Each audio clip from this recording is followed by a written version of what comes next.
Welcome to my channel. Today we will learn data types in C. Data types are used to define the type of data that a variable can hold. C language offers several built-in data types, each serving a different purpose.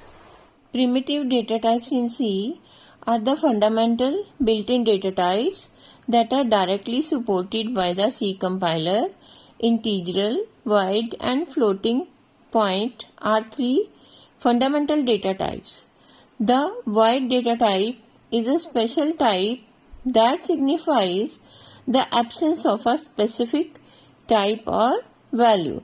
The integer data type in C is represented by the keyword int and is used to store whole numbers.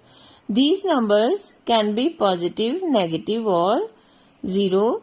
By default, int is signed type, meaning it can store both positive and negative values. The unsigned int variant can only store 0 and positive values. In C programming, short int is a data type used to store smaller integer values, occupying less memory than a standard int. Short is less in size than the int by 2 bytes. Unsigned short int is similar to unsigned int.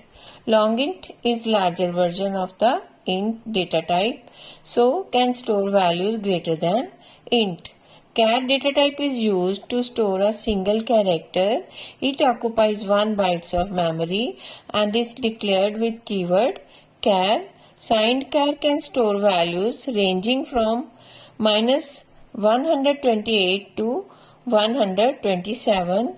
Unsigned char can store values ranging from 0 to 255. C provides several data types for handling floating point numbers, primarily float, double and long double. Float data type stores fractional numbers containing one or more decimals sufficient for storing 6 to 7 decimal digits. Double data type stores fractional numbers containing one or more decimals sufficient for storing 15 decimal digits. Long double has even greater precision. Derived data types in C are complex data types built upon fundamental data types like int, char, float and double. Arrays and pointers are the derived data types in C programming. User-defined data types allow programmers to create custom data structures. The primary user-defined data types in C are structures, union and enum.